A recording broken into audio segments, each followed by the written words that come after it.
திருப்பிக் கொள்ளுங்கள். மத்தேயு எழுதின சுவிசேஷ புஸ்தகம் 4வது அதிகாரம் 7வது வசனத்தை நாங்கள் வாசிக்க கேட்போம்.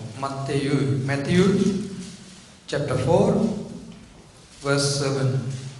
மத்தேயு 4வது அதிகாரம் 7வது வசனத்தை நாங்கள் 6வது வாசிக்கிறவர்கள் வாசிக்க கேட்போம். அதற்கு இயேசு உன் தேவனாகிய கர்த்தரை பரீட்சை பாராதிருப்பாயாக என்று எழுதியிருக்கிறதே என்றார். கருமையான தேவனுடைய பிள்ளைகளை, இந்த காலை பொழுதுல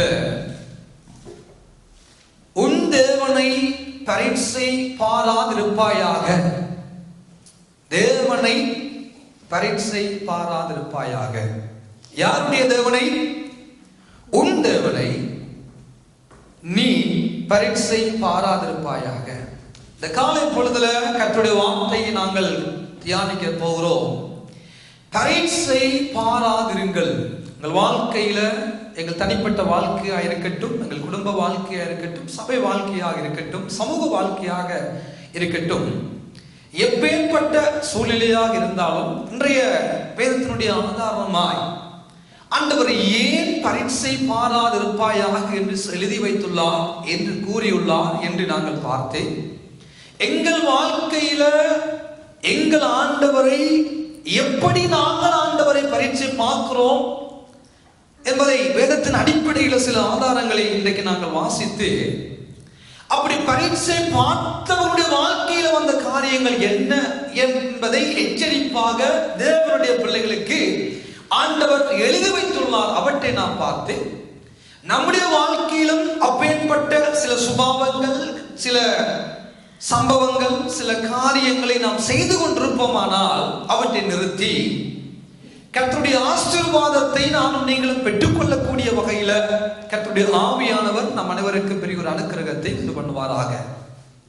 கடந்த வாரங்களாக, கடந்த மாதங்களாக, இந்த வருடம் ஆரம்பத்தில் இருந்து அடிமைத்தன வீடாகிய எகிப்திலிருந்து புறப்பட்டு ஆசீர்வாத வீடாகிய கானானுக்குள்ள போகிற அந்த வனாந்தர பிரயாணத்தில் நடந்த சில சம்பவங்களை புதிய ஏற்பாட்டு வசனங்களோடு ஒப்பிட்டு நம்மோடு ஆண்டவர் ஒவ்வொரு வாரமும் ஒவ்வொரு விதமான காரியங்களை நமக்கு கற்றுக்கொண்டு வருகிறார். அன்பான தேவனுடைய பிள்ளைகளே, ஆகவே இன்றைக்கு நானும் நீங்களும் அடிமைத்தன வீடாகிய பாவம், சாபம், அக்கிரமங்கள் என்பதான சில அடிமைத்தன வாழ்க்கைக்குள்ள இருந்து நம்ம எல்லாரையும் ஆண்டவர் கானானுக்குள்ள பிரவேசிக்க வேண்டும் என்ற ஒரே நோக்கத்துக்காக நம்மை தேடி வந்து நமக்காக மரித்து நமக்காக ரத்தம் சிந்தி நம்மை இந்த அடிமைத்தன வீட்டிலிருந்து வெளியே கொண்டு வந்ததின் பிரதானமான நோக்கமே நம்மை கானானுக்குள்ள கொண்டு போக வேண்டும். அதுதான் ஆண்டவர் எங்களையும் குறித்ததான அவருடைய பிரதானமான நோக்கம், திட்டமுமாக இருக்கிறது. வேதத்தின் அடிப்படையிலே அதைத்தான் ஆண்டவர் செய்யும்படியாக வந்தார். ஏனென்றால் அடிக்கடி சொல்லுவேன், இயேசு என்ற பெயரோடு ஒரு கடவுள், தேவனுடைய குமார் இந்த உலகத்துக்கு வெளிப்பட்டதின் பிரதானமான நோக்கம் அவர் தமது ஜனங்களின் பாவங்களை நீக்கி முதலாவது அவர்களை ரட்சிக்க வேண்டும் என்ற நோக்கம். ஆகவே வனாந்தர பிரயாணத்தினூடாக ஆண்டவர் நம்மை அடிமைத்தனத்திலிருந்து வெளியே கொண்டு வந்து நம்மை நடத்தி கொண்டு போவதுடைய பிரதானமான நோக்கமே நம் எல்லாரையும் கானானுக்குள்ள கொண்டே சேர்த்து விட வேண்டும். பிரதானமான நோக்கம் நித்திய ரட்சிப்பை அவருடைய பிள்ளைகளாகிய நானும் நீங்களும் பெற்றுக்கொள்ள வேண்டும் என்ற ஒரு நோக்கம் தான் அவருடைய நோக்கமே தவிர வேற ஒன்றுமே இல்லை. அன்பான தேவனுடைய பிள்ளைகளே, ஏன் ஆலயத்துக்கு ஓடி வருகிறோம்? ஏன் ஜெபிக்கிறோம்? ஏன் உபவாசிக்கிறோம்? ஏன் ஆண்டவருக்காக ஊழியங்களை செய்கிறோம்? ஏன் ஆராதிக்கிறோம் என்ற அதனுடைய நோக்கம் என்ன? இந்த வனாந்தர பிரயாணத்துக்குள்ளே நாம் செய்கிறத இந்த காரியங்கள் அத்தனையும் பிரதானமான நோக்கம் எப்படியாவது நாம் நித்திய கானானுக்குள்ள போய்விட வேண்டும், எப்படியாவது பரலோகத்துக்கு நான் சென்று விட வேண்டும், எப்படியாவது அந்த தேவன் நமக்கு வைத்திருக்கிறதான பரம கானான், பரலோகம், ஆசீர்வாதங்கள், அந்த நித்தியத்துக்குள்ள நாங்கள் போக வேண்டும் என்பதற்காகத்தான் இந்த வாழ்க்கையில, இந்த உலகத்துல நாங்கள் வனாந்தரத்தில் பல சவால்களை சந்தித்துக் கொண்டிருக்கிறோம் என்பதுதான் உண்மை. அன்பான தேவனுடைய பிள்ளைகளே, வேதத்தின் அடிப்படையிலே பார்க்கிற பொழுது நீங்கள் யாத்திராகம புத்தகத்தை திருப்பிக் கொள்வீர்களானால் யாத்திராகமம் 17வது அதிகாரம் 2வது வசனத்தை நாங்கள் வாசிக்க கேட்போம். யாத்திராகமம் எக்ஸோடஸ் சாப்டர் 17 verse 2. யாத்திராகமம் 17வது அதிகாரம் 2வது வசனத்தை வாசிக்க கேட்போம். அப்பொழுது ஜனங்கள் மோசேயோடே வாதாடி நாங்கள் குடிக்கிறதற்கு எங்களுக்கு தண்ணீர் தர வேண்டும் என்றார்கள். அதற்கு மோசே என்னோட ஏன் வாதாடுகிறீர்கள், கடவுளை ஏன் பரீட்சை பார்க்கிறீர்கள் என்றார். தேவனுடைய ஜனங்கள், ரட்சிக்கப்பட்ட தேவனுடைய ஜனங்கள் எகிப்தின் அடிமைத்தனத்திலிருந்து செங்கடல் ஊடாக அவர்கள் வெளியே வருவதை புதிய ஏற்பட்டு காலத்தில் வாழுகிற நமக்கு எதை அடையாளப்படுத்துகிறது என்றால், அவர்கள் மேகத்துக்குள்ளாக, சிவந்த மேகத்துக்குள்ளாக வந்ததை புதிய ஏற்பாட்டு காலம் ஞானஸ்நானத்துக்கு அடையாளமாக இங்கே காண்பித்துக் கொடுக்கிறது. அவர்கள் சிவந்த சமுத்திரத்துக்குள்ளாக புறப்பட்டு வந்ததை, தண்ணிக்குள்ளாக அவர்கள் புறப்பட்டு கரையேறினதை வேதம் நமக்கு காண்பித்துக் கொடுக்கிறது. அவர்கள் ஞானஸ்நானம் பண்ணப்பட்டார்கள் என்று சொல்லி. அப்படியானால் நானும் நீங்களும் அடிமைத்தன வீட்டுக்குள்ளே இருந்து வெளியே நாம் வந்து நாம் எல்லாரும் தண்ணீர் திருமுழுக்கினால் ஞானஸ்நானம் பண்ணப்பட்டவர்களாய் தக்கி வாழ்ந்து கொண்டிருக்கிறோம்.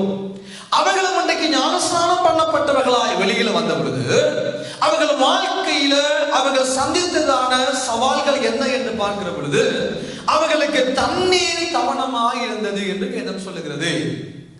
அவர்கள் தண்ணீர் தவணமாக இருந்தபடியினால் அவர்கள் என்ன செய்கிறார்கள், மோசேயோடு வாதிடுகிறார்கள். அவர்களுடைய பிரச்சனை மோசேயோடு அங்கே ஆரம்பமாகிறது.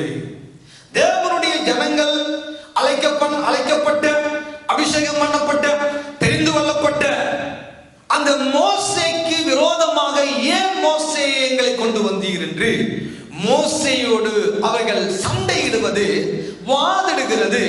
அவர்களுடைய கருத்து பரிமாற்றங்களினால் வருகிற சங்கடங்கள் எல்லாம் எதனை குறித்து நிற்கிறது, அவர்கள் அதன் மூலமாக ஆண்டவரை பரீட்சை பார்த்தார்கள். அவர்களுடைய பிரச்சனை மோசேயோடு, வேதம் சொல்லுகிறது அவர்கள் கர்த்தரை பரீட்சை பார்த்தார்கள். சொல்லுங்க, ஆண்டவரை பரீட்சை பார்த்தார்கள். இவர்களுடைய உண்மையான பிரச்சனை என்னென்று நீங்கள் வடிவாக சத்தியத்தை பார்ப்பீர்களானால், அவர்கள் துருத்திகளில் தண்ணீர் இருந்தது. 3 நாள் வனாந்திர வழியாக தங்களுடைய பிரயாணத்தை ஆரம்பிக்கிறார்கள். அவர்களுடைய பிரச்சனையை நன்றாக நீங்கள் பார்ப்பீர்களானால், ஒரு கொஞ்சம் கூட தண்ணீர் இல்லாமல் போகவில்லை, தண்ணீர் இருந்தது. அவர்கள் திரும்ப முறையிடுகிறார்கள். சத்தியத்தை வடிவாக நீங்கள் கவனித்து பார்ப்பீர்களானால், மோசே, எங்களுக்கும் எங்கள் பிள்ளைகளுக்கும் எங்கள் மிருக ஜீவன்களுக்கும், சொல்லுங்க, மிருக ஜீவன்களுக்கும் தண்ணி இல்லாத பிரச்சனை. எங்க மாடுகளுக்கு தண்ணி இல்லை, எங்கிட்ட நாங்க கொண்டு வந்த ஆட்டுக்கு தண்ணி இல்லை, நாங்க கொண்டு வந்த கழுதைக்கு தண்ணி இல்லை, நாங்க கொண்டு வந்த எருமைக்கு தண்ணி இல்லை, எங்க மிருக ஜீவன்களுக்கு தண்ணி இல்லாத பிரச்சனை. தேவனுடைய ஜனங்களை தேவன் ஆசீர்வதிக்கிற ஒரு கடவுள். தேவனுடைய ஜனங்களுக்கு எது தேவையோ அதை எல்லாவற்றையும் ஆண்டவர் அதன் காலத்துல நேர்த்தியாய் ஒவ்வொரு குடும்பங்களுடைய வாழ்க்கையில கர்த்தர் செய்து கொண்டு வருகிறார். கர்த்தருக்கு சாட்சியாய் அப்படி நாம் மகிமைக்காக நான் சொல்லக்கூடும், இந்த பிசில வந்த ஒவ்வொரு குடும்பங்களையும் ஆண்டவர் ஆசீர்வதித்தார். வேதனையோடு, கண்ணீரோடு, புலம்பலோடு, இதுல முழங்கால் படியிட்டு கண்ணீர் விட்டு எத்தனையோ பேருடைய கண்ணீர்களுக்கு என் தெய்வம் பதில் கொடுத்தார், நான் உட்பட. எங்கள் ஆண்டவர் எங்கள் நிறைவுகளை, எங்கள் தேவைகளை அதன் காலத்துல எல்லாவற்றையும் நேர்த்தியாய் செய்து கொண்டு வருகிற பொழுது அநேகருடைய பிரச்சனை என்ன, இந்த ஆட்டுக்கு தண்ணி இல்லை, இந்த மாட்டுக்கு தண்ணி இல்லை, இந்த பூனைக்கு தண்ணி இல்லை, இந்த நாய்க்கு தண்ணி இல்லை. சத்தியத்தை சரியாக புரிந்து கொள்ள வேண்டும். அவர்களுடைய துருத்திகளில் தண்ணீர் இருந்தது. பிரச்சனை தண்ணிக்கு இல்ல, பிரச்சனை தேவையானதுக்கு அல்ல, பிரச்சனை தேவையான காரியத்துக்கு அல்ல, பிரச்சனை எதையோ ஒன்றை காரணம் சாட்டி இன்றைக்கும் இதே சபையில வாதிடுகிறவர்கள் இருக்கத்தான் செய்கிறார்கள். ஏன் வரையில ஆலயத்துக்கு? ஏதோ ஒரு காரணம். ஆட்டுக்கு தண்ணி இல்லை, மாட்டுக்கு தண்ணி இல்லை, எருமைக்கு தண்ணி இல்லை, கழுதைக்கு தண்ணி இல்லை, பூனைக்கு தண்ணி இல்லை, நாய்க்கு தண்ணி இல்லை.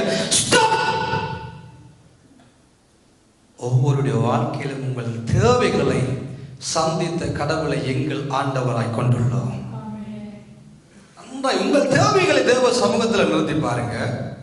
உங்கள் காரியங்களை தேவ சமூகத்தில் வைத்து பாருங்க. எல்லாவற்றையும் ஆண்டவர் நமக்கு சந்தித்திருக்கிறார். எல்லாவற்றையும் ஆண்டவர் நிறைவாய் நமக்கு சந்தித்திருக்கிற பொழுது நாம் தேவையானதை விட்டுவிட்டு தேவையில்லாத காரியங்களை குறித்து இன்றைக்கும் வாதிடுகிற ஊழியர்களாய், வாலிபர்களாய், அம்மாமார் இருக்கிறீங்களா? மனம் திரும்பிடுங்க. ஏனென்றால் ஆண்டவர் சொல்றாரு, மோசேக்கு விரோதமாக வாதிட்டார்கள். அந்த வாதிடுதலின் மூலமாக எதை அவர்கள் பெற்றுக்கொண்டார்கள்? கடவுளை பரீட்சை பார்த்தார்கள்.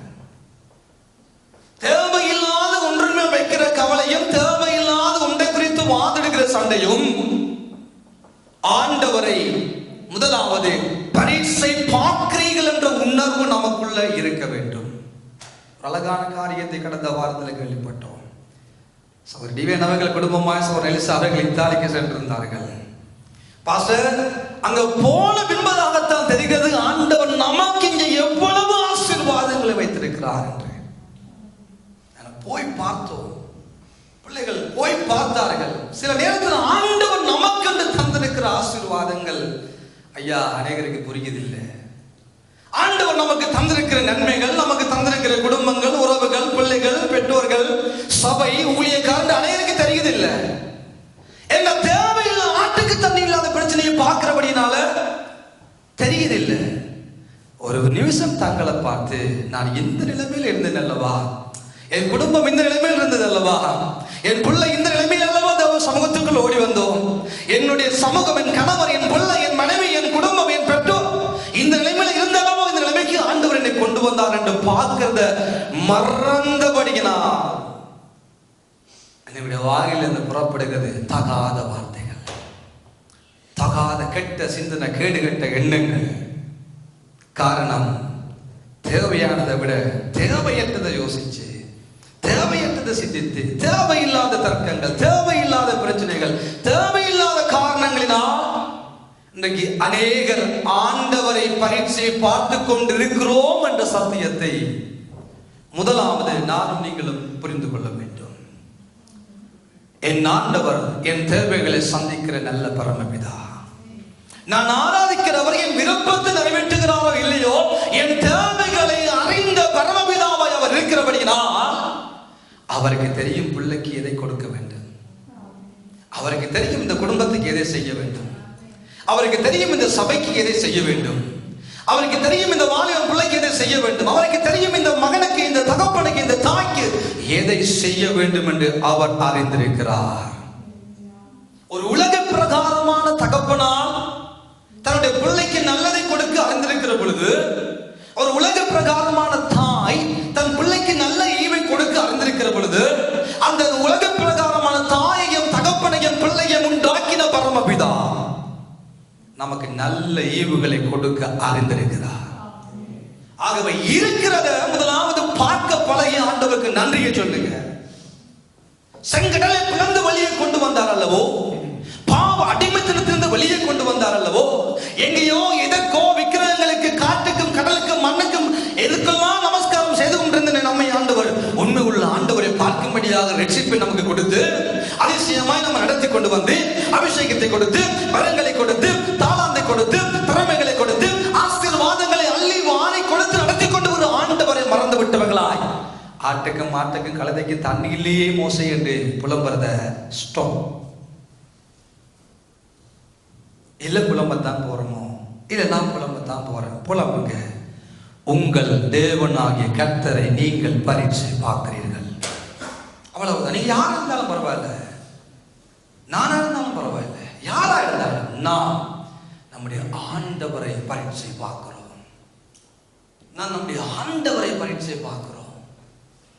நம்முடைய ஆண்டவரையே நாம் டெஸ்ட் பண்ணி பார்க்கிறவர்களாய் நாம் அவருக்கும் மேலே போய் விடுகிறோம் சில நேரங்களில்.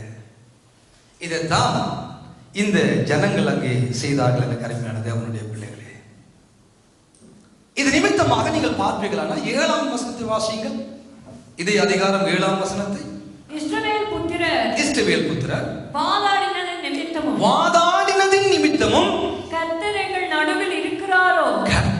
நடுவில் இருக்கிறாரோ இல்லையா என்று அவர்கள் கர்த்தரை பரீட்சை பார்த்து எங்கள் நடுவில் இல்லையா என்று சொல்லி பரீட்சை பார்த்ததின் நிமித்தமும் அவன் அந்த ஸ்தலத்துக்கு மாசா என்றும் மேரிபா என்றும் பெயரிட்டான். அன்பான தேவனுடைய பிள்ளைகளே, மாசா மேரிபா என்று சொல்லி அந்த ஸ்தலத்துக்கு பெயரிடுகிறார். அப்படின்னா என்ன? ஆண்டவர் எங்களோடு இருக்கிறாரோ இல்லையோ என்றுதான் அவர்கள் டெஸ்ட் பண்ணி பார்த்தார்கள். அவர்கள் எப்படி ஆண்டவர் பரீட்சை பார்த்தார்கள்? ஆண்டவர் நம்மோடு இருக்கிறாரோ இல்லையோ. அவர்கள் அதை பரீட்சையின் மூலமாக மோசையோடு வாதிட்டு பார்த்தாங்க. இன்றைக்கு நாங்களே சில நேரத்தில் கேட்கிறவங்கட வாயால, ஆண்டவர்களால் இருந்தா ஏன் எனக்கு இப்படி நடக்குது? யாரு கேட்கறது? ரட்சிக்கப்பட்ட நாங்க, செங்கடலை விட்டு வெளியே வந்த நாங்க, அபிஷேகம் பண்ணப்பட்ட நாங்க, ஊழியம் செய்த நாங்கள், அழைக்கப்பட்ட நாங்கள், ஆராதிக்கிற நாங்கள். சிலர்களுக்கு ஆண்டவர் ஒருவர் இருந்தால் அப்படி நடக்குமோ? ஏன் எனக்கு இப்படி நடக்க வேண்டும்? ஏன் என் வாழ்க்கையில் எப்படி, என் படிப்பில் எப்படி, என் வேலைகள் எப்படி, என் குடும்பத்தில் எப்படி, என் தனிப்பட்ட வாழ்க்கையில் எப்படி ஆண்டவர் இருந்தால் நடக்குமோ என்று கூட நம்ம எல்லாரும் கதைச்சிருப்போம். கதைக்கிற பொழுது நாம் என்ன செய்திருக்கிறோம்? நம்முடைய ஆண்டவரை கொஞ்சம் அவரை டெஸ்ட் பண்ணி பார்த்துருக்கிறோம். அதனால மோசே சொல்லுகிறார், அந்த இடத்துக்கு மாஷா, அந்த இடத்துக்கு மேரிபா, ஆண்டவரை கொஞ்சம் டெஸ்ட் பண்ணின இடம், ஆண்டவரை கொஞ்சம் தட்டி பார்த்த இடம். நீங்கள் வாசித்து பாருங்கள். என்னாகம புஸ்தகம் நம்பர்ஸ் சாப்டர் 14 14ஆம் அதிகாரத்தை நேராக திருப்பிக் கொள்ளுங்கள். என்னாகமம் 14ஆம் அதிகாரத்திலே ஒரு சில வசனங்களை நான் காண்பித்து கொடுக்க விரும்புகிறேன். இன்றைக்கு 21ஆம் வசனத்திலிருந்து சில வசனங்களை வாசிப்போம். verse 21 to 23. 14ஆம் அதிகாரம் 21ஆம் வசனத்திலிருந்து வாசிங்க. பூமி எல்லாம் கர்த்தருடைய மகிமையினால் நிறைந்திருக்கும் என்று, கர்த்தருடைய மகிமையினால நிறைந்திருக்கும் என்று என்னுடைய ஜீவனை கொண்டு சொல்கிறேன். யாரம்மா சொல்லுகிறது? இந்த வானத்தையும் பூமியையும் மண்ட சாஸ்திரங்களையும் படைத்த அந்த எல்ஷடாய் தெய்வம் சொல்லுகிறார், இந்த பூமி எல்லாம் என்னுடைய மகிமையினால் நிறைந்திருக்கும் என்று சத்தியம் என்ன ஜீவனை கொண்டு நான் சொல்லுகிறேன். அடுத்த வசனம், என் மகிமையையும் நான் எகிப்திலும் வனாந்தரத்திலும் செய்த அடையாளங்களையும் கண்டிருந்தும் கண்ணால கண்டிருந்தும் என் சத்தத்துக்கு செவி கொடாமல் இதனோட 10 முறை என்னை பரீட்சை பார்த்த மனிதரில், என்னை டெஸ்ட் பண்ணி பார்த்த மனிதரில் ஒருவனும் அவர்கள் பிதாக்களுக்கு நான் ஆணையிட்டு கொடுத்த தேசத்தை காண மாட்டார்கள். எனக்கு கோபம் உண்டாக்கினவர்களில் ஒருவரும் அதை காண மாட்டார்கள். தேவனுடைய ஜனங்கள் இதை புரிந்து கொள்ள வேண்டும். ஆண்டவருடைய மகிமையினால் இந்த உலகம் நிறைந்திருக்கிறது. சூரியன் தேவ வார்த்தைக்கு கீழ்ப்படிந்து செயல்படுகிறது. சந்திரன் தனக்கு நியமித்ததான ஓட்ட பிரயாணத்தில் ஓடிக்கொண்டிருக்கிறது. காற்று கீழ்ப்படுகிறது. ஆண்டவர் உண்டாக்கின மரங்கள் அவரை துதிக்கிறது. மகா மச்சங்கள் அவரை போற்றி புகழ்ந்து பாடுகிறது. ஆகாயத்து பறவைகளுடைய சிஸ்டங்களுடைய மகிமையை பிரதிபலிக்கிறது. நீர்வாழ் உயிரினங்கள் ஆண்டவரை கனம் பண்ணுகிறது. ஆண்டவரால் சிருஷ்டிக்கப்பட்ட அத்தனை உயிரினங்களின் மூலமாக தேவ நாமம் மகிமைப்பட்டுக் கொண்டே இன்றும் இருக்கிறது. ஆமென். நீங்க ஆமென் என்றாலும் பரவாயில்ல, சொல்லாவிட்டாலும் பரவாயில்ல, ஒவ்வொரு படைப்பும் தேவனுடைய நாமத்தை மகிமைப்படுத்துகிறது. ஆனால் ஆண்டவர் சொல்லுகிறார், பூமி எல்லாம் தேவனுடைய மகிமையினால் நிறைந்திருக்கிறதப்பா. நான் எகிப்திலும் உங்களுக்கு அற்புதங்களை செய்தேன். நான் உங்களை வனாந்தர பிரயாணத்திலும் அற்புதங்களை செய்தேன். ஆனா 10 தடவை என்னை பரீட்சை பார்த்தீர்கள். இதன் மூலமாக பரீட்சை பார்த்தார்கள். தேவனுடைய வார்த்தைக்கு செவி கொடாமல் பரீட்சை பார்த்தார்கள். அதனால் அந்த வனாந்தர பாதையில அவரை பரீட்சிக்க போன ஒருவன் கூட ஒருவன் கூட, ஒருத்தி கூட அந்த கானானுக்குள்ள போகல. அந்த கானானுக்குள்ள போகல. யார் போகல? எப்படி?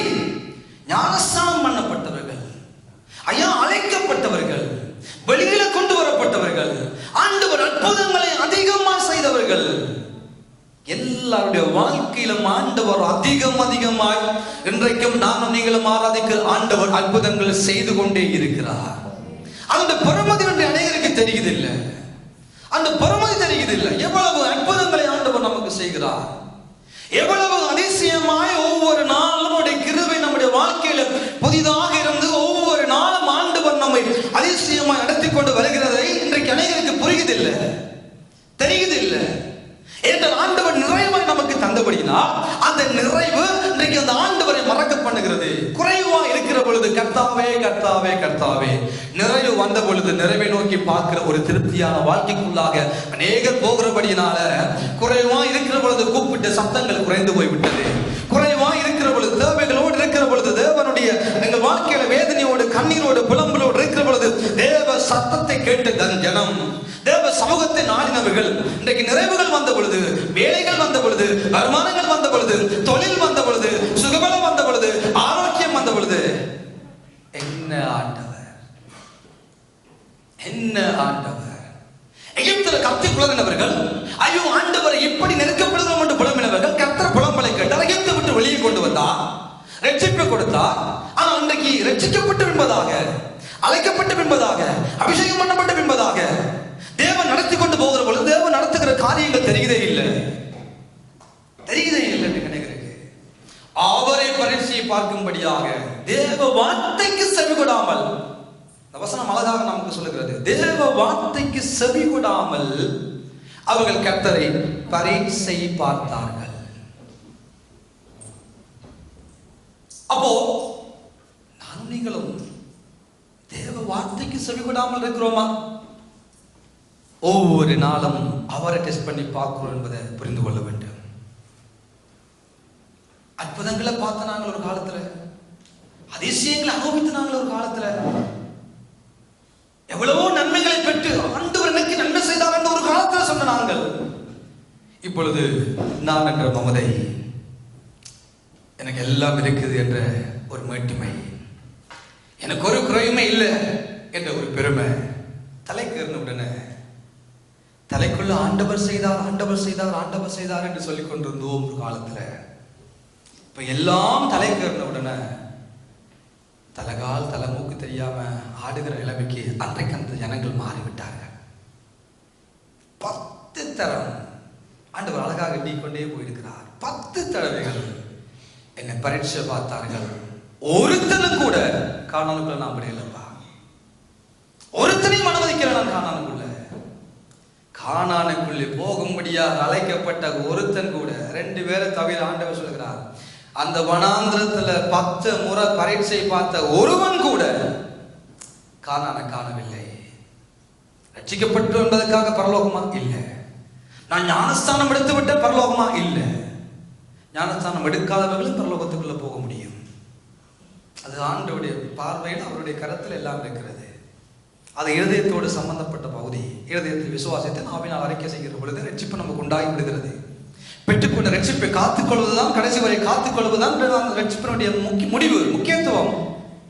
ரட்சிக்கப்பட்டுட்டோம், ஊழியம் செய்கிறோம், அபிஷேகம் பண்ணப்பட்டிருக்கிறோம், அழைக்கப்பட்டிருக்கிறோம், தெரிந்து கொள்ளப்பட்டிருக்கிறோம், பிரித்தெடுக்கப்பட்டிருக்கிறோம், ஆலயத்துக்குள்ள வந்துட்டோம், ஜபிக்கிறோம், அந்நிய பாஷை பேசுறோம், பரலோகம் கிடைக்குமா? இல்லை இல்லை இல்லை இல்லை இல்லை இல்லை. ஊழியம் செய்கிறோம், பிரசங்கம் பண்றோம், இல்லை இல்லை இல்லை இல்லை இல்லை. எது செய்தாலும் பெற்றுக்கொண்ட ரட்சிப்பை இழந்து விடாதபடிக்கு ஒவ்வொரு நாளும் கடைசி வரை நாளும் நீங்களும் போராட வேண்டும். முடிவு பரியந்தம். சத்தியமா சொல்லுங்க, சத்தமா சொல்லுங்க. முடிவு பரியந்தம் என்பது ஒன்று உண்டு நமக்கு என்பதாக. முடிவு பரியந்தம் நிலைத்திருக்கக்கூடிய கிருபை தேவனம் பெற்றுக் கொள்ள வேண்டும். நாம் என்னதான் செய்யலாம், எல்லாம் செய்யலாம், ஆனா முடிவு பரியந்தம் என்று நமக்கு என்பதாக வைக்கப்பட்டிருக்கிறது. அந்த முடிவு பரியந்தம் வரைக்கும் நான் நிலைத்திருக்கிறேனா? பெற்றுக்கொண்ட ரட்சிப்பில் நிலைத்திருக்கிறேனா? கர்த்தரை வைத்ததான நம்பிக்கையை நிலைத்திருக்கிறேனா? அவரை வைத்ததான விசுவாசத்தில் நிலைத்து நான் இருக்கிறேனா என்பதுதான் அங்கே தீர்மானிக்கப்படுகிறதே தவிர, நான் எத்தனை காலம் ரட்சிக்கப்பட்டேன், எத்தனை ஆத்மாக்களை ஆலயத்துக்குள்ள கொண்டு வந்தேன், எத்தனை பேருக்கு சுவிசேஷத்தை சொன்னேன், எத்தனை பிரசங்கங்களை செய்திருக்கிறேன் என்பது எல்லாம் அல்ல. அன்பான தேவனுடைய பிள்ளைகளே, அவரவருடைய ஆத்மாக்களுக்கு உத்தரவாதம். கணவன் மனைவியை கூட்டிக் கொண்டு பரலோகம் போக முடியாது, மனைவி கணவன் இழந்து கொண்டு போக முடியாது, பெற்றோர் பிள்ளைகளை கொண்டு போக முடியாது, பிள்ளைகள் பெற்றோரையும் கொண்டு போக முடியாது, ஊழியக்காரர் சபையும் கொண்டு போக முடியாது. அவரவருடைய ஆத்துமாக்களுக்காக உத்தரவாதம் பண்ண வேண்டுமானால் விழித்திருந்து ஜெபம் பண்ணுங்கள் என்று பவுலடியா தெளிவாக சொல்லுகிறார். அப்போ இங்கே என்ன சொல்லுகிறார்கள், என்ன செய்தார்கள்? தேவனுடைய வார்த்தைக்கு செவிகொடாமல் இருந்தபடியினால் அந்த ஆண்டவரை பரீட்சை பார்த்தார்கள். முதல் ஆண்டவர் எங்களோடு இருக்கிறாரோ இல்லையோ என்று சொல்லி அவரை கொஞ்சம் டெஸ்ட் பண்ணி பார்க்கிறார்கள். இப்ப அவருடைய வார்த்தைக்கு கீழ்ப்படியாமல் நடக்கிற பொழுது, பாவம் செய்கிற பொழுது, வேதத்துக்கு முரணாய் நாம் நடக்கிற பொழுது, நாம் அவருக்கு விரோதமாய் நாம் அவரையே பரீட்சை பார்க்கிறோம் என்ற உணர்வு நாம் அனைவருக்குள்ளும் இருக்க வேண்டும். ஆண்டவர் சொல்லுகிறார், 6 நாள் வேலை செய்ய பகலானாலும் ஆலயத்துக்கு போ. நேரம் இருந்தும் வீட்டை படுத்து கிடக்கிறோமா? அவரை பரீட்சை பார்க்கிறோம். அவ்வளவுதான். துதிக்க நேரம் இருக்கு, ஜெபிக்க நேரம் இருக்கு, பைபிள் வாசிக்க நேரம் இருக்கு. ஆண்டவர் வாசிக்க சொல்லி இருக்கிறார், இடைவிடாம ஜெபிக்க சொல்லி இருக்கிறார். கர்த்தருடைய வார்த்தை இரவு பகலும் தியானித்து நீ ஜெபி வாசி என்று சொல்லி இருக்கிறார். வாசிக்காம இருக்கிறோமா? அவரை பரீட்சை பார்க்கிறோம். ஜெபம் பண்ணாம இருக்கிறோமா? அவரை பரீட்சை பார்க்கிறோம். அழைக்கப்பட்ட அழைப்பில் உறுதியாக நிலைத்திருந்து ஊழியங்களை செய்யாமல் இருக்கிறோமா? அவரை பரீட்சை பார்க்கிறோம். ஆண்டவர் சொன்ன வார்த்தைகளுக்கு கீழ்ப்படியாமல் இருக்கிறோமா? அவரை பரீட்சை பார்க்கிறோமே தவிர, நம்ம ஆலயத்துக்கு வராட்டி ஆலயத்துக்கு என்ன பிரச்சனை? ஒரு பிரச்சனையும் இல்லை. ஆண்டவருக்கு என்ன பிரச்சனை? ஒரு பிரச்சனையும் இல்லை. நீங்க வந்தாலும் அவருக்கு பிரச்சனை இல்லை, வராட்டியும் அவருடைய ராஜ்யத்தில் ஒரு குறைவு வராது. அவருக்கு ஒரு குறைவும் இல்லை. நாம் ஆலயத்துக்கு போனாலும் சரி, ஊழியர்களை செய்தாலும் சரி, ஊழியத்தை செய்யாம விட்டாலும் சரி, அவருடைய ராஜ்யத்துல ஒரு குறைவும் இல்லை அன்பானவர்களே. ஏனென்றால் நாம் இந்த உலகத்தில் வர முன்பதாக 100 வருடங்களுக்கு முன்பதாகவும் சபை இருந்தது. இந்த உலகத்தை விட்டு இன்னும் நாம் ஒரு 50 வருஷத்தை எல்லாரும் போய் சேர்ந்துருவோம். அதுக்கு பின்பதாகவும் சபை இருக்கும் தேவனுடைய வரைக்கும் தாமதிக்குமானால், எங்களால அவருடைய ராஜ்யத்துல நான் இருந்தால் தான் கட்டப்படும் என்ற உணர்வை நம்முடைய சிந்தனைக்குள்ள வைக்கிறாதீங்க. நாம் பேசாவிட்டால், நாம் ஆராதிக்காவிட்டால் கழுதை பேசுங்கப்பா. நாம் ஆராதிக்கப்பட்டால் ஆபிரகாமுக்கு தேவன் இந்த கல்லுகளினால பிள்ளைகளை உண்டு பண்ண வல்லவரா இருக்கிறார். கல்லினால ஆண்டவர் பிள்ளைகளை உண்டு பண்ணி வார் என்று சொல்லி வேதம் சொல்லுகிறது. மீன் வேலை செய்யும், யோனா விழுங்கும், கொண்டு போய் கரையில தாக்கிவிடும். மீன் தவிட வார்த்தைக்குள் படியும், சிங்கத்தின் வாயை கட்டுவார். கொஞ்சம் பேசாம இரு. அவரால் அவருடைய மகிமை நிறைந்திருக்கிறது பூமி அனைத்திலும். அவருடைய மகிமை இந்த பூமி அனைத்திலும் நிறைந்திருக்கிறது. நாம் கூப்பிடாவிட்டால், நாம் ஆராதிக்கப்பட்டால், நாம் ஊழியம் செய்யாவிட்டால், நாம் அவருக்கு செய்ய வேண்டிய நாங்கள் செய்யாமல் இருந்தாலும் அவருடைய ராஜ்யத்துல ஒரு குறைவும் இல்லை என்ற உணர்வு நமக்குள்ள இருக்கணும். அவருடைய ராஜ்யத்துல ஒரு குறைவும் இல்லை, அவருக்கு ஒரு பாடும் இல்லை, ஒரு நஷ்டமும் இல்லை. பிரச்சனை சொல்லுவாங்க, குலத்தோட கோவிச்சு கொண்டு எதையோ செய்யாம போனா குலத்துக்கு பிரச்சனை இல்லை. அந்த கோவிச்சு கொண்டு போறவே அவைகளுக்கு தான் நாத்தம் எடுக்கும். தேவ வார்த்தைக்கு கீழ்ப்படியுங்க. தேவ சத்தத்துக்கு நம்ம கீழ்ப்படியாம, தேவ வார்த்தைக்கு நாங்க கீழ்ப்படியாம இருந்தோமானால், 2வது ஆண்டவர் சொல்லுகிறார், அவரை பரீட்சை பார்க்கிறோம். முதலாவது பார்த்தோம், தேவையில்லாத காரியங்களை கொண்டு வந்து ஆண்டவரே அது இல்லை இது இல்லை அது இல்லை இது இல்லை என்று புலம்பிக் கொண்டிருந்து வாதிட்டு கொண்டு இருப்போம்னா அவரை பரீட்சை பார்க்கிறோம். 2வது இங்கே பார்த்தோம், தேவ வார்த்தைக்கும் தேவ சத்தத்துக்கும் செவிகொடாதபடி நானும் நீங்களும் வாழுவோமானால் அவரை பரீட்சை பார்க்கிறோம் என்ற உணர்வு 2வதாக நமது மனங்களில் இருக்கட்டும். 3வது Psalms chapter 78 78வது அதிகாரம் சங்கீதம் 18 நாங்கள் வாசிக்க கேட்போம். 18ஆம் வசனம். தங்கள் இச்சைக்கு ஏற்ற போஜனத்தை கேட்டு தங்கள் இருதயத்தில் தேவனை பரீட்சை பார்த்தார்கள். தங்கள் இருதயத்திலையும் தேவனை பரீட்சை பார்த்தார்கள். ஆண்டவர் அழகாய் நம்முடைய காரியங்களை, விருப்பங்களை, ஆசைகளை நிறைவேற்றிக் கொண்டு போகிற பொழுது இருதயமானது மகா திருக்குள்ளதும், எல்லாவற்றையும் பார்க்கலும் இருதயமானது மகா திருக்குள்ளது, மகா கேடுள்ளது. அப்பா, இப்படிப்பட்டவர்களை அறையத்தக்கவன் யார் என்று சொல்லி எரேமியா 17ஆம் அதிகாரத்தில் அது தீர்க்கதரிசி மூலமாக ஆண்டவர் பேசுகிறார். ஆனா இந்த ஜனங்கள் என்ன செய்கிறார்கள்? இருதயத்துல வருகிற இச்சையினால ஆண்டவரை பரீட்சை பார்த்தார்கள். அது வேற யாருக்கும் வெளியால தெரியாது. வாதிடுகிற பொழுது, ஊழியக்காரனோட எதிர்த்து சண்டைகளை பிடிக்கிற பொழுது 4 பேருக்கு தெரியும். 4 பேருக்கு தெரியும் வெளியரங்கமாய். தேவ வார்த்தை கல்படியாகவும் முரட்டாட்டமாய் நடக்கிற பொழுது அதுக்கும் 4 பேருக்கு தெரியும் வெளியரங்கமான காரியம். ஆனால் இருதயத்துல வருகிற இச்சை யாருக்கும் தெரியாது. அதெல்லாம் ஆட்டு தோலை போத்த ஓநாய்க்களை போல இருப்பார்கள் என்று ஆண்டவர் சொல்லி இருக்கிறார். இதயத்துக்குள் இருக்கிறத யார் பார்க்க முடியும்? ஆண்டவரால் பார்க்க முடியும். வேதம் சொல்லுகிறது, மனுஷனோ முகத்தை பார்க்கிறானா, நம்முடைய கர்த்தர் நம்முடைய உள்ளிந்திரியங்கள் எல்லாவற்றையும் ஆராய்ந்து அறிந்திருக்கிறார். அப்போ இருதயத்துக்குள்ள நம்முடைய வாழ்க்கையில ஏதாவது குறித்து ஒரு ஆசை, இச்சை, பேராசை இருக்குமானால் அந்த இச்சையினால் நாம் என்ன செய்கிறோம்? அந்த ஆண்டவரை டெஸ்ட் பண்ணி பார்க்கிறோம். அந்த ஆண்டவரை நம்ம கொஞ்சம் தட்டி பார்க்கிறோம். அந்த ஆண்டவரைய பரீட்சை பார்க்கிறோம். இது யாருக்கும் தெரியாது. பெற்றோருக்கு தெரியாது பிள்ளைகளுடைய நினைவுகள், பிள்ளைகளுக்கு தெரியாத பெற்றோருடைய நினைவுகள், ஊழியக்காரனுக்கு தெரியாத விசுவாச விளையாட்டு, விசுவாச விளையாட்டு ஊழியக்காரனுக்கு தெரியாது. ஒன்றுமே தெரியாது. யாருக்கும் யாரையும் தெரிய முடியாது.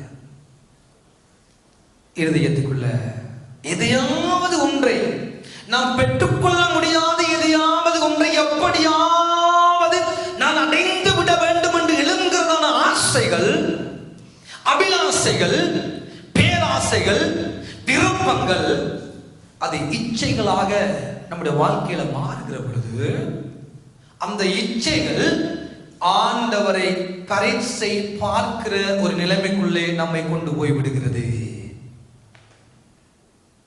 நம்முடைய நிலைமைக்குள்ள நம்மை கொண்டு போய் விடுகிறது. ஆகவே தான் பவுலுடைய அடிக்கடி சொல்லுகிறார், அப்பா, தெரிந்தோ தெரியாமலோ இந்த உலகத்துல நானும் நீங்களும் வாழ்ந்து கொண்டு இருக்கிறோம். ஏதோ ஒரு அடிப்படையில, ஏதோ ஒரு விதமாக, சில நேரங்களில், பல தடவைகளில் நம்முடைய வாழ்க்கையில் நம்ம எதையாவது பார்க்கிற பொழுது, கேட்கிற பொழுது ஒரு இச்சை நமக்குள்ள வந்து இருக்கிறபடியினால் பவுலடியார் சொல்லுகிறார், இச்சை அடக்கம் உள்ளவர்களாய் இருங்க. இச்சை அடக்கம் உள்ளவர்களாய் இருந்து பழகிக் கொள்ளுங்க. அடிக்கடி பேசுவா இச்சை அடக்கத்தை குறித்து.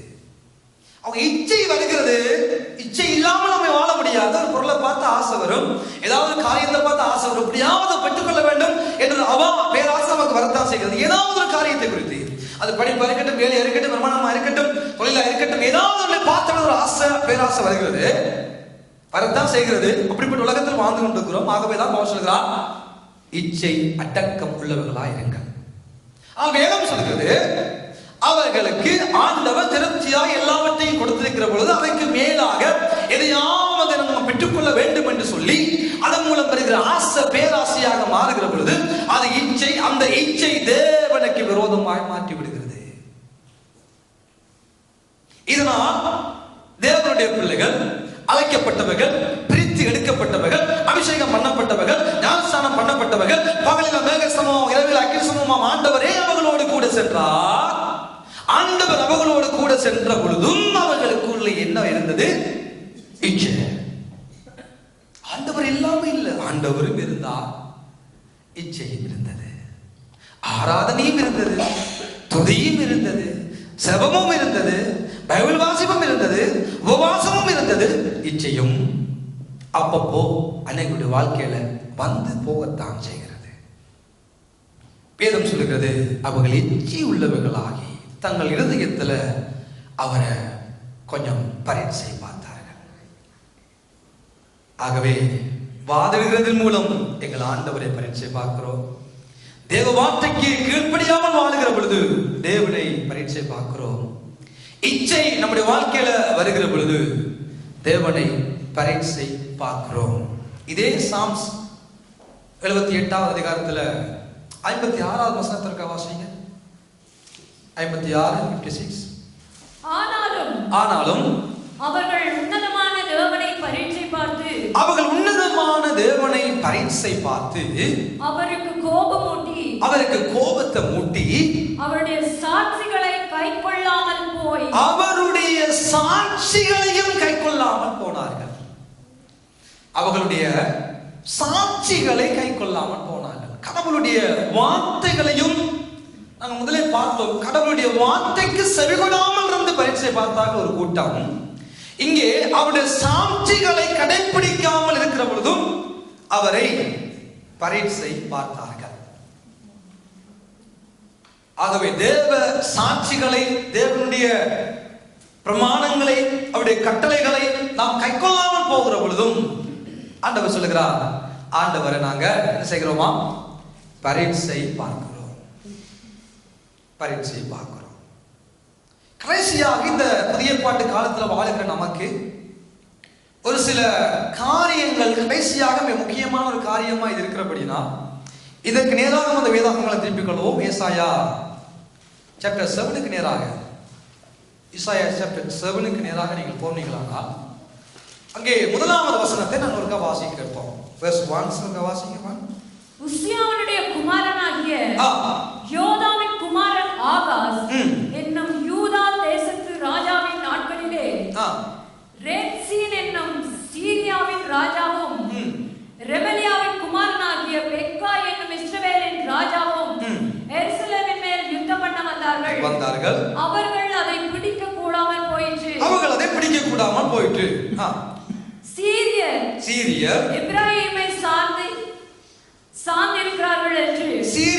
எப்பிராயீமை சார்ந்திருக்கிறார்கள் என்று தாவீதின் குடும்பத்துக்கு அறிவிக்கப்பட்ட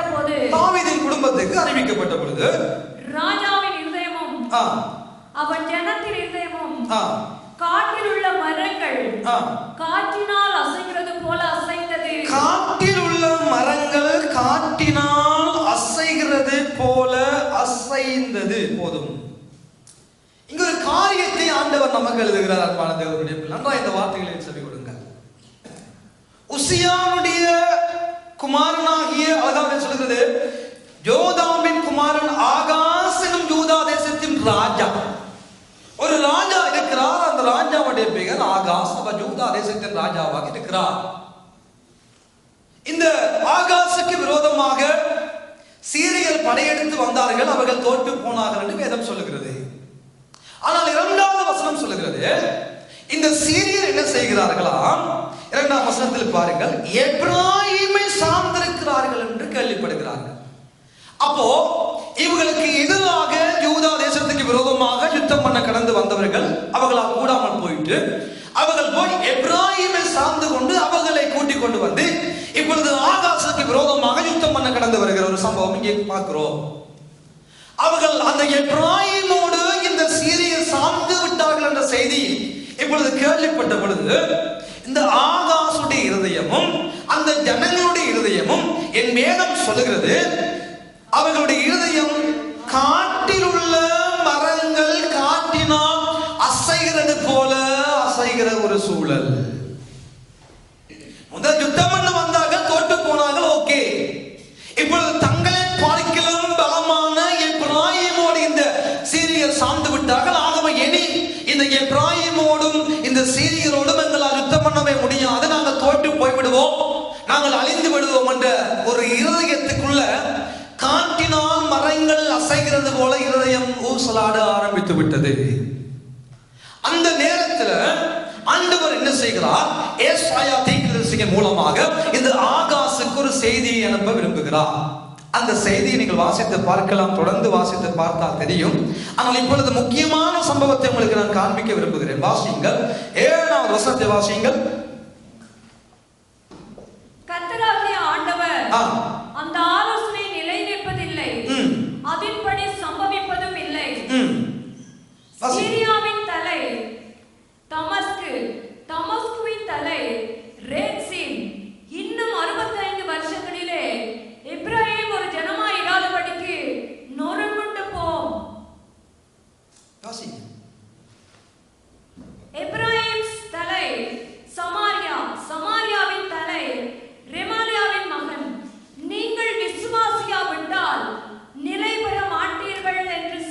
நீங்கள் விசுவாசியாவிட்டால் நிலை பெற மாட்டீர்கள் என்று சொல்லென்றார். உனக்கு விரோதமாக ஆகாசே எத்தனை கூட்டங்கள் கூடினாலும் அவர்களுடைய ஆலோசனை, அவருடைய திட்டங்கள், அவருடைய செய்தி, அவருடைய காரியங்கள் எல்லாம் இல்லாமல் போய்விடும். நீ பயப்படாத, உன் இருதயத்தில் பயம் தேவையில்லை, நீ மனம் பதறாமல் இரு என்று சொல்லி ஆண்டவர் இவர்களுக்கு வாக்கு கொடுக்கிறார். மரங்களைப் போல, காற்றினால் அடிபட்டு அசைகிற மரங்களைப் போல இருதயம் பயத்தினால் ஊசலாடிய பொழுது ஒரு செய்தி வருகிறது, நீங்க பயப்படாதீங்க, அவர்களுடைய ஆலோசனையை நான் நிர்மூலமாக்குவேன் என்று. நீங்கள் விசுவாசியுங்கள் என்று சொன்னதான ஒரு செய்தி இப்பொழுது இந்த ஆகாசுக்கு வந்துவிட்டது. உடனே ஆண்டவர் என்ன சொல்லுகிறார்? திருப்பி வாசித்து பாருங்கள். 11ஆம் வசனத்தை வாசியுங்கள். 10ஆம் வசனத்தை வாசிங்க. இப்பொழுது திரும்பவும் ஆண்டவர் இந்த ஆகாசை நோக்கி சொல்லுகிற காரியம் என்ன? நீ உன் தேவனாகிய கர்த்தரிடத்தில் ஒரு அடையாளத்தை வேண்டிக்கொள். அதை ஆழத்தில் இருந்தாகிலும் உன்னதத்தில் இருந்தாகிலும் உண்டாக கேட்டுக்கொள் என்று சொன்னார். யார் சொன்னார்? ஆண்டவர் சொல்லுகிறார். ஆகாசை பார்த்து இருதயம் தளம்பிக் கொண்டிருக்கிறது. இருதயம் மரங்களினால் காற்றினால் அடிபட்டு அலைகிறது போல, அந்த அசைகிறது போல இருதயம் அசைந்து கொண்டிருக்கிற பொழுது ஆண்டவர் எதை செய்வேன் என்று சொன்னார்? நான் அவர்கள் ஆலோசனை அதமாக்குவேன். அவர்கள் யாரும் ஆகாசனுக்கு விரோதமாக வந்துவிட முடியாது, உன்னை எதிர்த்து விட முடியாது. நீ விசுவாசி, உன் இருதயம் பதறாமலும் நீ கலங்காமலும் பயப்படாமலும் இரு என்று ஆண்டவர் சொல்லிவிட்டார். அதே ஆண்டவர் சொல்லுகிறார், நீ ஒரு அடையாளத்தை கேள் ஆகாஸ்.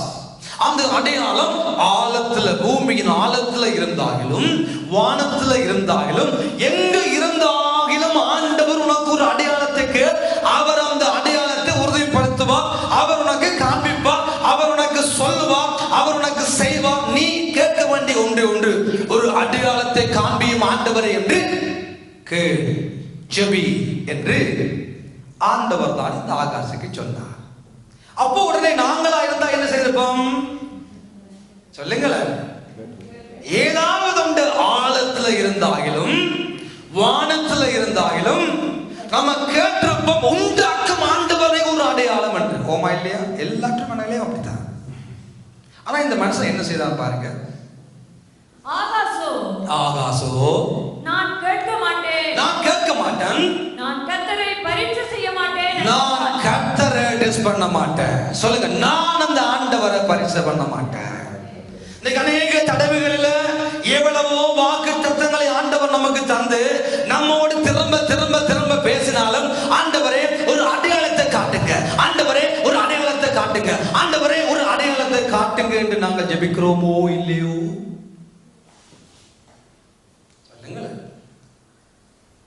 ஒரு வேலைக்கு ஒரு அடையாளத்தை காட்டுங்க ஆண்டவரே, ஒரு படிப்புக்கு ஒரு அடையாளத்தை காட்டுங்க, எந்த வழியில போகணும் ஆண்டவரே ஒரு அடையாளத்தை காண்பீங்க ஆண்டவரே, என்ன ஊழியத்தை செய்யணும் ஆண்டவரே அடையாளத்தை காண்பீங்க ஆண்டவரே.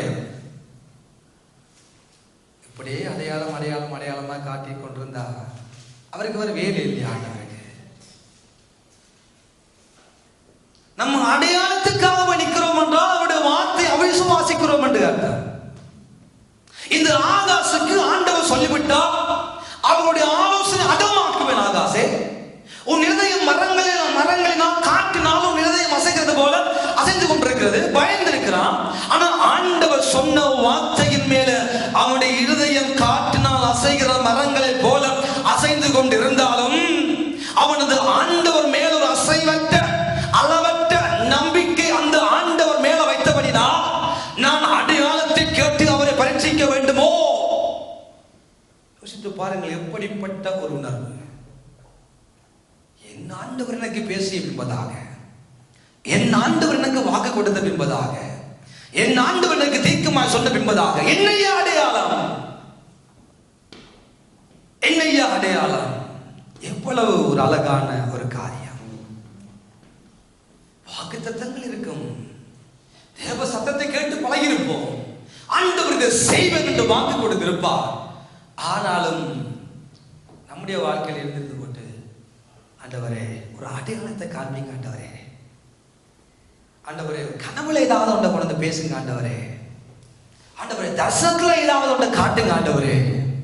ஆண்டவரே சொப்பனத்துல ஏதாவது ஒரு இதை காட்டுங்க ஆண்டவரே. வேண்டாம். அப்படி ஜெபிக்கிறோமா?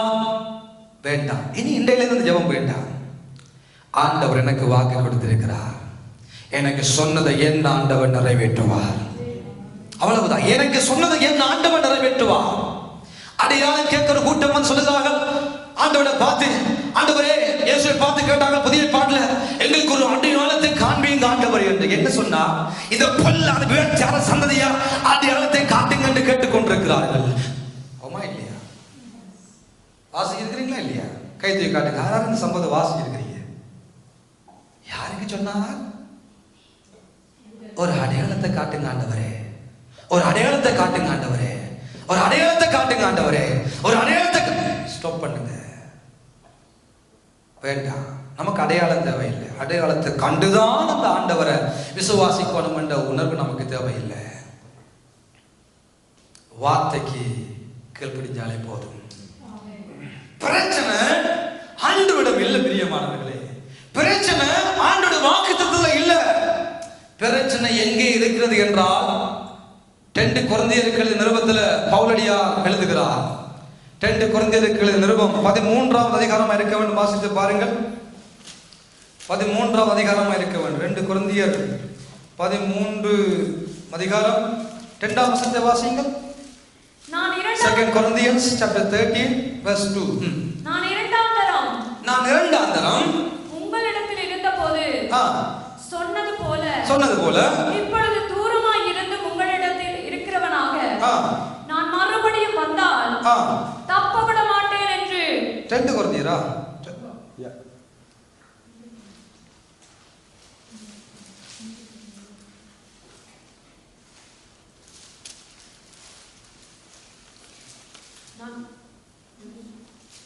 வாசிங்க, தொடர்ந்து வாசிங்க. முன்பு பாவம் செய்தவர்களுக்கும் மற்ற எல்லாருக்கும் முன்னறிவித்து எழுதியிருக்கிறேன். கிறிஸ்து எனக்குள்ளே பேசுகிறாரே என்பதற்கு அந்த அத்தாட்சி தேடுகிறீர்களே, அவர் உங்களிடமாய் பலவீனர் அல்ல. 5ஆம் வசனத்தை வாசிங்க. நீங்கள் விசுவாசம் உள்ளவர்களோ என்று உங்களை நீங்களே சோதித்து அறியுங்கள். உங்களை நீங்களே சோதித்து அறியுங்கள். உங்களை நீங்களே பரீட்சித்து பாருங்கள். கிறிஸ்து உங்களுக்குள் இருக்கிறார் என்று. இயேசு கிறிஸ்து உங்களுக்குள் இருக்கிறார் என்று உங்களை நீங்களே அறியீர்களாக. நீங்கள் பரீட்சைக்கு நில்லாதவர்களாக இருந்தால் அறியீர்கள். நாங்களோ பரீட்சைக்கு இல்லாதவர்கள் என்பதை அறிவீர்கள் என்று நம்புகிறேன். இந்த இடத்துல பவுல் என்ன சொல்ல வருகிறார்? அநேக தடத்துல போய் அவரிடத்தில் அடையாளத்தை காட்டு காட்டு காட்டு காட்டு காட்டு ஆண்டவரே காட்டுங்க ஆண்டவரே என்று அவரிடம் நிற்காம பவுல் சொல்லுகிறார், நீ முதலாவது உன்னை சோதி. என்ன சொல்லுகிறார்? முதலாவது நீங்க உங்களை சோதிச்சு பாருங்க. நீங்க அவர் மேல விசுவாசம் வைத்திருக்கிறீர்களா? நீங்க அவரை நம்புறீங்களா? நீங்க அவருடைய வார்த்தையை கீழ்ப்படுகிறீர்களா? உங்கள் வாழ்க்கையில இச்சைகள் இல்லாமல் இருக்கிறீர்களா? உங்கள் வாழ்க்கையில வாதாட்டங்கள், சண்டைகள், சச்சரவுகள் அவரையே சோதித்து பார்க்கும்படி அவருடைய வார்த்தைக்கு விரோதமாய் நீ வாழ்ந்து கொண்டிருப்பேனா? நீ உன்னப்பா ஆண்டவரை பரீட்சை செய்யாதே என்று பவுலடியார் இங்கே சொல்லுகிறார். ஆண்டவரிடம் போய் ஒரு அடையாளத்தை காட்டுங்க ஆண்டவரே, நீங்க என்னை அழைத்தது உண்மையானால், எனக்கு வாக்கு கொடுத்தது உண்மையானால், என்னை பிரித்தெடுத்தது உண்மையானால், அடிமைத்தன வீடாக எகிப்திலிருந்து வெளியே கொண்டு வந்தது உண்மையானால், என்னை அபிஷேகம் பண்ணியது உண்மையானால், எனக்கு இந்த அழைப்பை தந்தது உண்மையானால், இந்த ஆசீர்வாதங்களை தந்தது உண்மையானால், ஒரு அடையாளத்தை காட்டுங்க ஆண்டவரே என்ற காரியம் நமக்கு வந்துவிடக்கூடாது.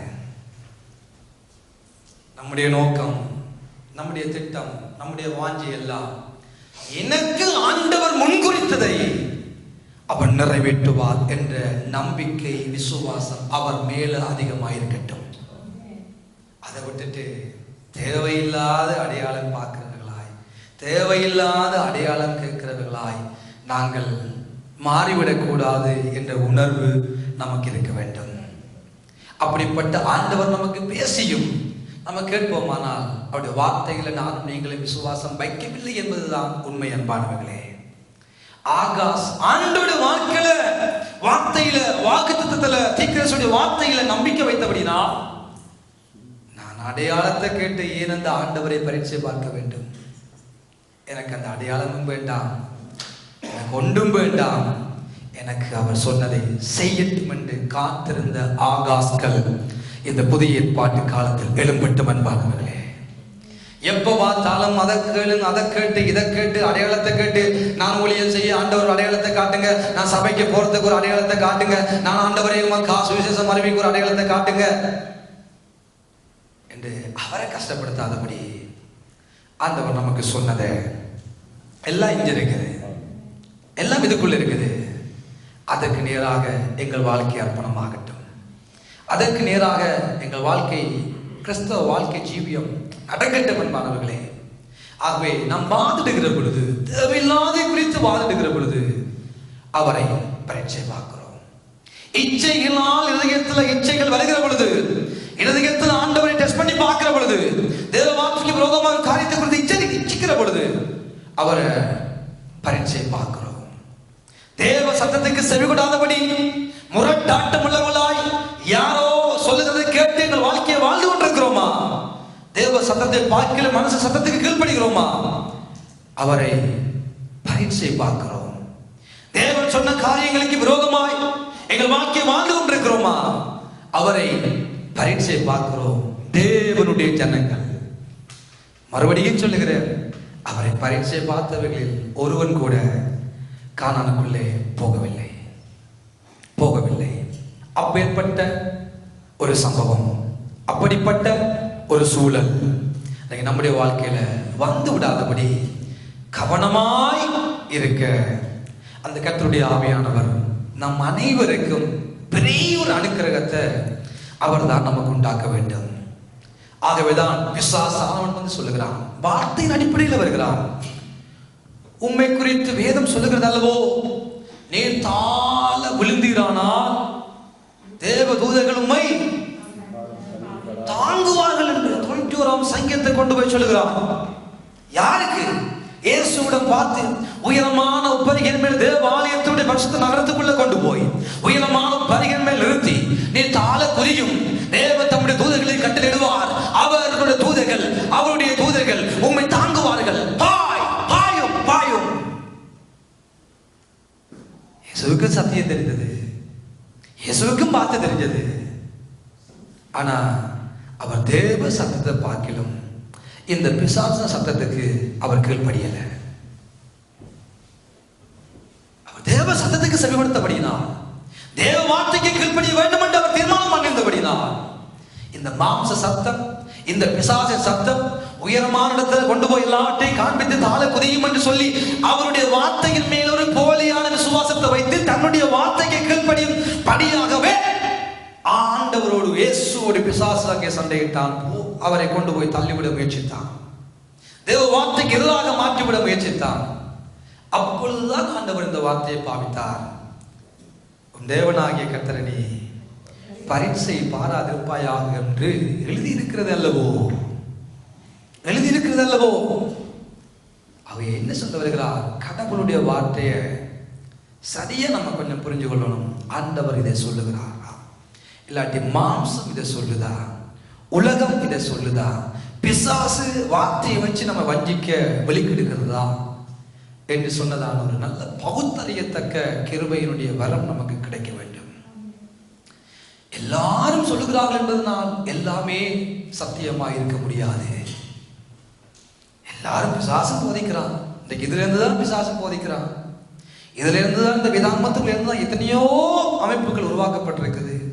ஜீசஸ் ஒன்லி என்ற ஒரு அமைப்பு, பரிசுத்த ஆவியானவருக்கு மட்டுமென்ற ஒரு ஆலயம், ஜெகோவா பிதா மட்டும்தான் கடவுள் என்ற ஒரு ஆலயம், the new age movement called Jehovah witness masons, எத்தனை கள்ள உபதேசங்கள் உருவாயிருக்கிறது. இதை அந்த பரிசுத்த வேதாகமத்தை வைத்து எத்தனையோ அமைப்புகள் உருவாக்கிவிட்டது. நாம் புரிந்து கொள்ள வேண்டும், இந்த வார்த்தையை உலகம் பேசுதா, மாம்சம் பேசுதா, மனுஷியம் பேசுதா, பிசாசு பேசுதா, அதையெல்லாம் புரிந்து கொண்டவர்களாய் சரியான பகுத்தறிவுள்ளவர்களாய் நான் நீங்களும் வாழுவோமானால் ஒரு நாளும் ஒரு காலத்திலும் கர்த்தரை பரீட்சை பார்க்கிறவர்களாக நாம் மாறிவிட மாட்டோம். இல்லையே இல்லையே கடவுள் சொல்லி இருக்கிறார் தானே என்று சொல்லி போட்டு போய் பார்த்திருந்தா அன்றைக்கு இயேசு கிறிஸ்து அவர் கடவுளுடைய வார்த்தை சொல்லியிருக்குத்தானே நான் பாதினாதானே என்று சொல்லியிருக்கலாம். ஆனா அவர் அப்படி செய்திருந்தா அவர் பிசாசுன்ற வார்த்தைக்கு கீழ்ப்படிந்திருப்பார். அவங்க நம்ம பார்க்கணும். வேதத்தின் அடிப்படையில் வருகிற எல்லா வார்த்தைகளா இருந்தாலும் தீர்க்கமான தரிசனங்களா இருந்தாலும் யார் நமக்கு சொன்னாலும் ஆண்டவரே இந்த வார்த்தையை பௌத்தறியத்தக்க கிருபை இருக்குதாங்க. இந்த ஆவிகள் தேவனால் உண்டாக்கப்பட்டதா? இந்த ஆவிகள் மனுஷ ஆவியா, மாம்ச ஆவியா, பிசாசின் ஆவி பேசுதா? புரிந்து கொண்டவர்களாய் செயற்படுவோமானால் கர்த்தரை கடவுளை நாம் பரிச்சை பாராமல் இந்த உலகத்தில் வாழுவோம் என்ற ஒரு நல்ல செய்தியை நமக்கு இங்கே வேதம் நமக்கு காண்பித்துக் கொடுக்கிறது. ஆகவே அடையாளம் கேட்காத கிறிஸ்தவர்களாய், இருதயத்துல அதிகமாய் இஞ்சியில வாழாத கிறிஸ்தவர்களாய், நாங்கள் வாக்குவாதம் பண்ணாத கிறிஸ்தவர்களாய், தேவ வார்த்தைக்கு கீழ்ப்படுகிற பிள்ளைகளாய், தேவ சத்தத்துக்கு கீழ்ப்படுகிற பிள்ளைகளாய் வாழ்வோமானால் ஒரு நாள் நம்முடைய ஆண்டவரை நாங்க பரீட்சை பார்க்க மாட்டோம். இல்லையே அவரை பரீட்சை பார்த்து இந்த வனாந்திரத்திலே நம்ம செத்து போயிடுவோம். நமக்கு காணான் இல்லை என்ற செய்தியை எண்ணாகமம் 14ஆம் அதிகாரத்திலே ஆண்டவர் சொன்ன அந்த வார்த்தைகள் நம்முடைய ஞாபகத்தில் இருக்கட்டும். ஆகவே எங்கள் தேவனாகிய கர்த்தரை நானும் நீங்களும் பரீட்சை பாராதபடி வாழுவோமாக. ஆமென். ஆண்டவர் தாமே நம்ம எல்லாரையும் பரீட்சை பார்க்காத கிறிஸ்தவர்களாய், அவரை பரீட்சை பார்க்காத கிறிஸ்தவர்களாய் இந்த உலகத்துல வாழ்ந்து அவருடைய ஆசீர்வாதங்களுக்கு நாம் அனைவரும் சொந்தக்காரர்களாக மாறுவோமாக. ஆண்டவர் தாமே உங்கள் எல்லாரையும் நிறைவாகவே ஆசீர்வதித்து பாதுகாத்து நடத்துவார். இது வானத்தின் வாசல், என் ஆசீர்வாதத்தின்